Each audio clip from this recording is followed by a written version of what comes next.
السلام علیکم ورحمۃ اللہ وبرکاتہ۔ بسم اللہ الحمدللہ والصلاة والسلام علی رسول اللہ ومن تبعہ ووالاہ وبعد۔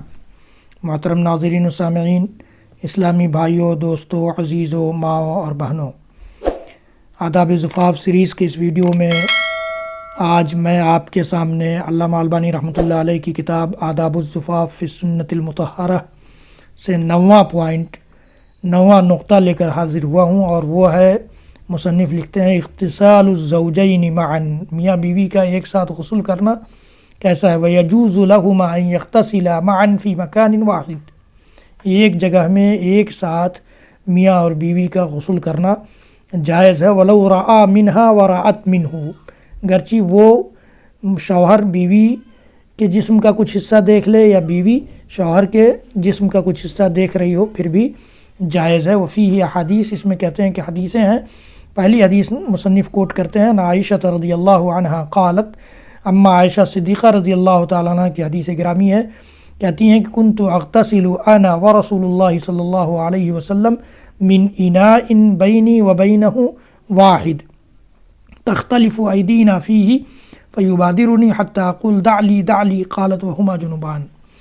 کہتی ہیں، خود روایت کرتی ہیں، گویا معلوم یہ ہوا اس حدیث سے کہ اماں عائشہ صدیقہ رضی اللہ تعالیٰ عنہ جیسی پاکیزہ اور یہ شرم کی، حیا کی، پتلا باحیا خاتون خود اس کو بیان کرتی ہیں۔ اس سے پتہ چلتا ہے کہ اللہ تعالیٰ حق سے نہیں شرماتا، وہ حق بات کو بیان کرتی ہیں اپنے نبی اور اپنے رسول کے امتیوں کے لیے۔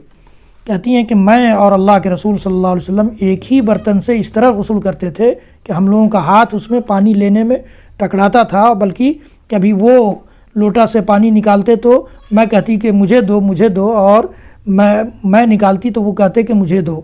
قالت وہما جنبان، اور کہتی ہیں کہ دونوں جنبی ہوتے تھے، یعنی واجبی غسل کرتے تھے، جنابت کے بعد والا غسل فرمایا کرتی تھی۔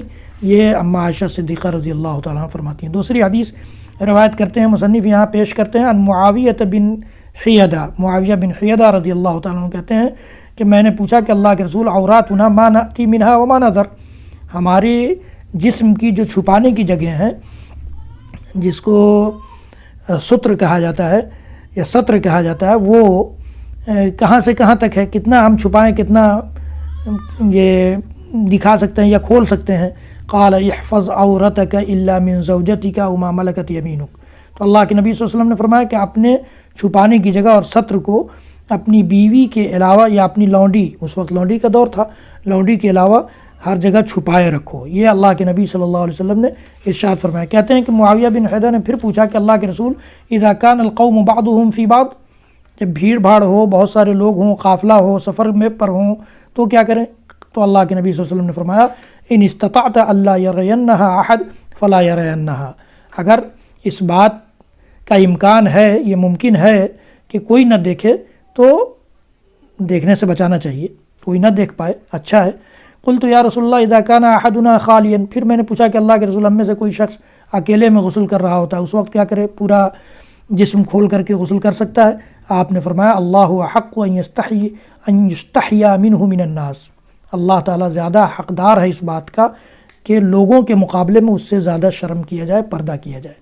تو یہ گویا خالی میں بھی، خالی جگہ، تنہائی کی جگہ میں بھی کوشش یہ کی جائے کہ افضل یہ ہے کہ اس کا جسم نہ کھلے، نہانے والے کا یا کپڑا بدلنے والے کا جسم نہ کھلے۔ اگر کھل جاتا ہے تو اس میں ایسا نہیں کہ حرام کام ہو گیا، لیکن یہی بہتر ہے کہ نہ کھولا جائے تنہائی میں بھی، نہاتے وقت یا کپڑا بدلتے وقت۔ تو یہ علامہ البانی رحمۃ اللہ علیہ نے ایک پوائنٹ ہمیں اور آپ کو یہ دیا ہے۔ حضرات گرامی، میرے اس ویڈیو کو زیادہ سے زیادہ لوگوں تک پہنچائیے، شیئر کیجیے، دین کی معلومات کو دین کے جاننے والوں، دین کے ماننے والوں تک پہنچائیے، تاکہ آپ کے لیے، میرے لیے صدقہ جاریہ ہو سکے۔ میرے چینل کو سبسکرائب کیجیے، بیل آئیکن ضرور دبائیے، لائک بھی کیجیے۔ اللہ تعالی ہم سب کو کہنے سننے سے زیادہ عمل کی توفیق دے۔